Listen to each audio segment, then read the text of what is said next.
Halo Pak David dan teman-teman semua. Pada kesempatan kali ini, kelompok 2 akan mempresentasikan progres proyek kami, yaitu Orderin. Orderin merupakan aplikasi layanan kantin UMN yang dapat digunakan oleh seluruh warga kampus UMN, seperti mahasiswa, dosen, hingga staf ataupun karyawan Universitas Multimedia Nusantara. Dengan adanya aplikasi ini, harapannya dapat memudahkan transaksi dan meningkatkan efektivitas waktu dalam pemesanan makanan dan minuman di kantin UMN. Oke, sebelum kita lanjut membahas progres proyek kami, izinkan kami memperkenalkan diri terlebih dahulu. Anggota kelompok 2 terdiri dari Vincent Setiadi Kurniawan, Rani Juniarti, Clara Cantika, Vanessa Loren, dan saya sendiri, Jonathan Jason Jusman. Dan selanjutnya, saya akan memaparkan list of content atau ada apa aja sih di presentasi kami kali ini. Jadi, yang pertama itu ada Gantt chart, yang kedua critical path method, dan yang terakhir ada cost management. Oke, tanpa berlama-lama, mari saja kita langsung membahas Gantt chart. Gantt chart pada proyek kami terdiri dari beberapa bagian aktivitas. Yang pertama yaitu perencanaan proyek. Untuk aktivitas yang dilakukan selama 17 hari.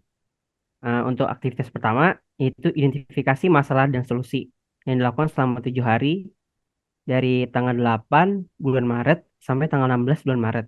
Kemudian untuk aktivitas kedua, membuat rencana manajemen proyek yang dilaksanakan selama 5 hari yang dimulai pada tanggal 17 Maret sampai 23 Maret.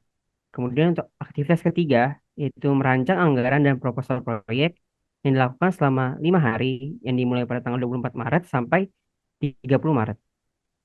Kemudian untuk bagian kedua yaitu analisis kebutuhan yang dilakukan selama 16 hari.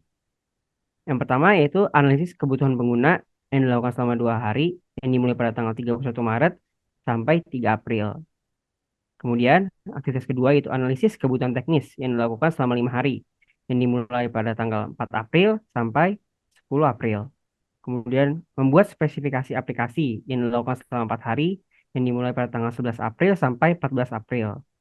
Kemudian untuk analisis kebutuhan bisnis dilakukan selama 5 hari yang dimulai pada tanggal 17 April sampai 21 April.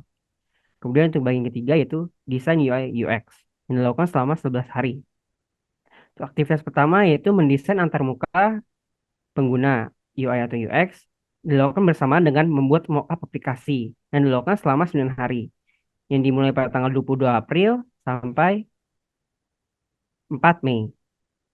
Kemudian melakukan survei desain dengan pengguna yang dilakukan selama 2 hari yang dilakukan pada tanggal 5 Mei sampai 8 Mei. Kemudian bagian berikutnya itu implementasi. Untuk aktivitas pertama, membuat basis kode aplikasi yang dilakukan selama 28 hari yang dimulai pada tanggal 9 Mei sampai dengan 15 Juni. Kemudian mengimplementasikan fitur-fitur utama yang dilakukan selama 21 hari yang dimulai pada tanggal 16 Juni sampai 14 Juli. Kemudian mengimplementasikan fitur-fitur tambahan yang dilakukan selama 21 hari yang dimulai pada tanggal 17 Juli sampai 14 Agustus.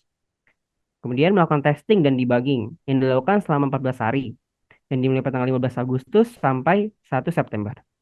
Kemudian untuk bagian terakhir yaitu integrasi dan deployment. Untuk aktivitas pertama, melakukan integrasi aplikasi dengan backend dan database yang dilakukan selama 7 hari yang dimulai pada tanggal 4 September sampai 12 September. Untuk aktivitas terakhir yaitu melakukan deployment aplikasi ke platform yang dituju yang dilakukan selama 7 hari yang dimulai pada tanggal 13 September sampai 21 September. Berikut merupakan critical path method dari aplikasi kami, dari proyek kami. Untuk aktivitas pertama itu kami sebut sebagai A1. Kemudian untuk time time yang waktu atau durasi aktivitas kami yaitu selama 7 hari yang yang terdapat berada di bawah kotak A1. Kemudian pada kotak earliest start yaitu hari keberapa aktivitas dimulai, yaitu 0 yang berada di sebelah kiri A1. Kemudian pada kotak earliest finish akan diisikan jumlah dari earliest start ditambah time, yaitu 7 yang berada di sebelah kanan kotak A1. Kemudian pada kotak latest finish akan diisi hari keberapa aktivitas yang selesai terbaru. Yang diperoleh dari earliest finish yaitu 7. Kemudian untuk memperoleh latest start yaitu latest finish dikurang time. Dengan 7 dikurang 7 sama dengan 0 yang berada di sebelah kiri kotak time. Itu di sebelah pojok kiri bawah. Kemudian metode ini akan dilakukan seterusnya sampai aktivitas terakhir yaitu aktivitas E2. Oke, masuk lanjut ke summary dari cost management.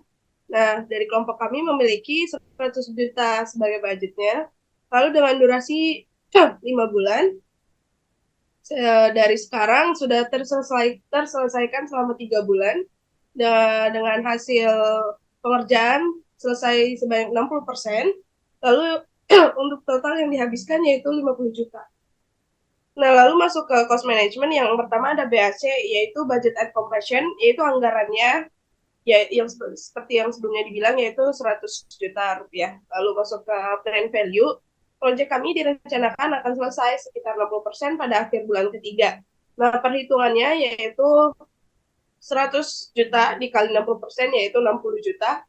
Yang dimana proyeknya sudah menghabiskan dana sekitar 60 juta di akhir bulan ketiga. Selanjutnya ada earn value. Jadi earn value sendiri telah menyelesaikan pekerjaan senilai 60%.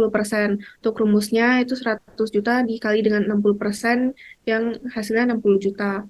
Lalu ada actual cost dari proyek kami itu telah menghabiskan senilai 50 juta. Selanjutnya ada cost variance. Nah, dalam skenario kami melakukan pekerjaan senilai 60 juta dan kami menghabiskan 50 juta.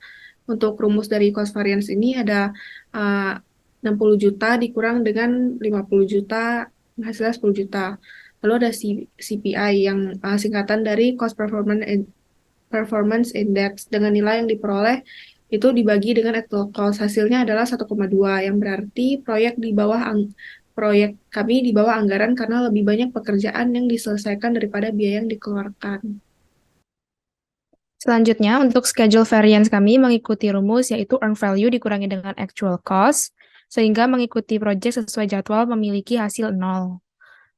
Untuk schedule performance index-nya juga, itu earn value dibagi dengan plan value dengan hasil 1, yang berarti project sesuai jadwal karena nilai yang diperoleh dan nilai yang direncanakan sama. Next. Untuk hasil dari estimate at completion, itu ada pembagian dari BAC dan CPI, yaitu 1 juta tadi di awal dibagi dengan 1,2 yang mendapatkan hasil 83,333,333 juta. Dan ini selanjutnya untuk ETC sendiri atau estimate to complete memiliki hasilnya 33,333,333 dengan menggunakan rumus EAC dikurangin dengan AC yaitu 83,333,333 dikurangin dengan 50 juta. Selanjutnya adalah 2 cost management terakhir yang belum kita bahas, yaitu VAC dan TCP. VAC merupakan singkatan dari Variance at Completion yang memiliki perhitungan BAC dikurangi dengan EAC sama dengan 100 juta dikurangi 83.333.333 perak sama dengan 16.666.667 perak.